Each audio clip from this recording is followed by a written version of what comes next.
It's called The Silly Goose's Big Story. Can. Huh? The can. Clean. Mm-hmm. By Keiko Kasza? Can. The can. Okay. Goose made up great stories. His friends would always beg him, "Tell us a story, Goose."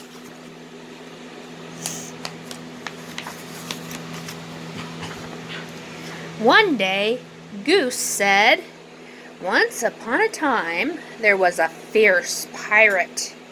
Soon they were sailing the seven seas together, looking for treasures, and Goose was the captain, the fiercest of all."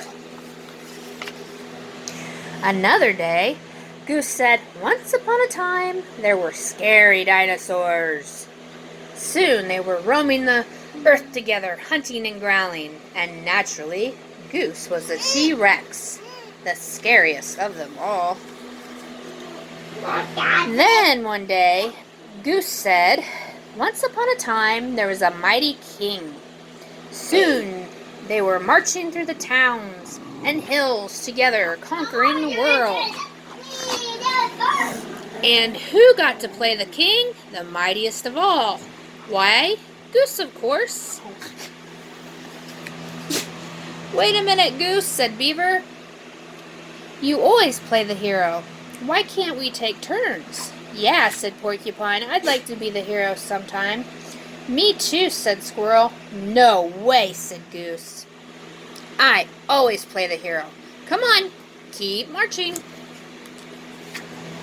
Good gravy. "That's selfish," said his friends, but Goose wouldn't give in. "They are my stories, so I am the hero," he insisted. They were so busy arguing, they didn't notice that someone was listening. Who's listening? The werewolf. Ooh. Suddenly a big wolf shouted, "Hello, lunch!" They all screamed and ran away, but Goose tripped on his royal cape. Wolf scooped him up in an instant. "So, you're the hero, huh?" Wolf chuckled. "More like a hero sandwich to me." Goose was in big trouble. He had to think fast. Finally, he had an idea. "Mr. Wolf," Goose said, "I'm glad I found you. You're in great danger." "Is that so?" Wolf laughed. "How?" "Well, I'll tell you." Goose began the biggest story he ever told. "Once upon a time, there were thousands of wolves living in the mountain." "Uh-huh," said Wolf. "Then one day, what's his name? Oh, yeah, Wem showed up," said Goose. Werewolf. Ooh, Wem? Who's that? "Oh, Wem is short for wolf-eating monster."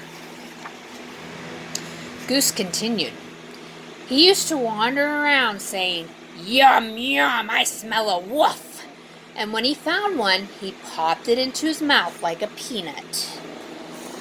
"You are lying," said Wolf, but he looked worried. "It's true, Mr. Wolf," said Goose. "Do you see thousands of wolves here? And this is the worst part. Wem is back." Just at that moment, the tree started to shake, and they heard loud footsteps in the distance. "What's that?" said Wolf. Soon spikes of hair appeared above the treetops. "It couldn't be," said Wolf. Then a deep voice bellowed, "Yum, yum, I smell a wolf." "It's Wem!" cried Wolf. He dropped Goose like a hot potato and took off running and never looked back.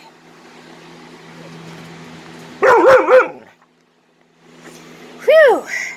Goose was relieved, but not for long. Something big was coming his way. It was getting closer and closer. Then from behind the trees there came... What is it? Werewolf. Ooh. his ferocious-looking friends. Yum, yum, I smell a wolf. They were still growling together. Goose shouted with relief. Oh, you guys, you're Wem. Yep, I shook the tree, said Squirrel. The footsteps were me, slapping my tail, said Beaver. I was Wem's hair, said Porcupine. I'm going to get a call. Hey, you know what? Beaver shouted suddenly. We finally got to play the heroes. Play the heroes, cried Goose. You are the heroes. You saved me. Tell us another story, Goose, the friends begged as they walked home. I've got a good one, said Goose. Once upon a time, there was a silly goose who had the 3 greatest friends in the world. The end. I'm going to